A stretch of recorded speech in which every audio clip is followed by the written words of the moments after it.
ఎన్నికల్లో Republican party of India పోటీ చేస్తుందని పార్టీ జాతీయ కార్యదర్శి శివనాగేశ్వరరావు తెలిపారు. హైదరాబాద్ బాగ్లింగపల్లి సుందరయ్య విజ్ఞాన కేంద్రంలో రిపబ్లికన్ పార్టీ ఆఫ్ ఇండియా కార్యవర్గ సమావేశం జరిగింది. ఈ సందర్భంగా శివనాగేశ్వరరావు మాట్లాడుతూ జేహెచ్ఎంసీ ఎన్నికల్లో అత్యధిక కార్పొరేటర్లను గెలిపించుకుని గ్రేటర్ హైదరాబాద్ మేయర్ సీటును బీజేపీకి అందజేసి మోడీకి బహుమతిగా ఇస్తామన్నారు. రాష్ట్రంలో పార్టీ బలోపేతం ఎన్నికల వ్యూహాలపై ఆగస్టులో భారీ బహిరంగ సభ నిర్వహిస్తామని తెలిపారు. ఆయన రామచంద్ర గారికి ఫోన్ చేశాడు. మొన్న జాతీయ అధ్యక్షుడు ఫోన్ చేసి 10 సీట్లన్న మనోడు కార్పొరేటర్గా గెలిస్తే జిహెచ్ఎంసీలో వస్తుందని చెప్పి ఆయన మనందరి కోసం బాధపడుతూ శ్రమిస్తున్నాడు. అక్కడ మరి ఆయన కోసం మనం ఆలోచించాలి కదా.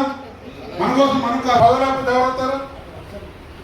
ఆయన బాధపడి అదే నిన్నగా మొన్న వెళ్ళాను, రాత్రి ఫోన్ చేశాడు దీన్ని ఏం చేస్తున్నాడని చెప్పి. తెలంగాణ గురించి జిహెచ్ఎంసీ 300 కార్పొరేటర్లు వచ్చాయి. ఇప్పుడు టీతో మాట్లాడాడు. ఏంటంటే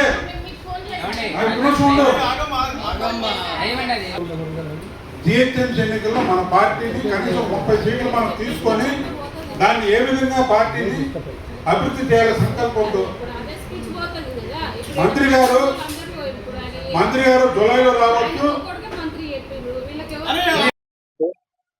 ఎలక్ట్రానిక్ మీడియా, ప్రింట్ మీడియా వారికి రిపబ్లిక్ పార్టీ ఆఫ్ ఇండియా తరఫున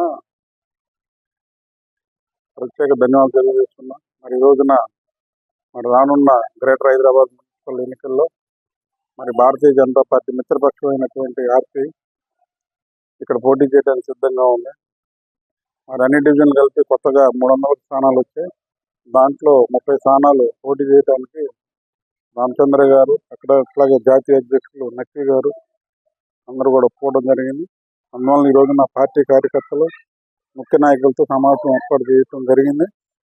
రానున్న గ్రేటర్ హైదరాబాద్ ఎన్నికల్లో మరి నరేంద్ర మోడీ గారికి ఒక బహుమానంగా హైదరాబాద్ మున్సిపల్ కార్పొరేషన్ మేయర్గా బీజేపీని ఇవ్వడానికి మా పార్టీ అట్లాగే భారతీయ జనతా పార్టీ కూడా సిద్ధంగా ఉందని చెప్పి మీడియా మిత్రులు తెలియజేస్తున్నారు. ధన్యవాదాలు.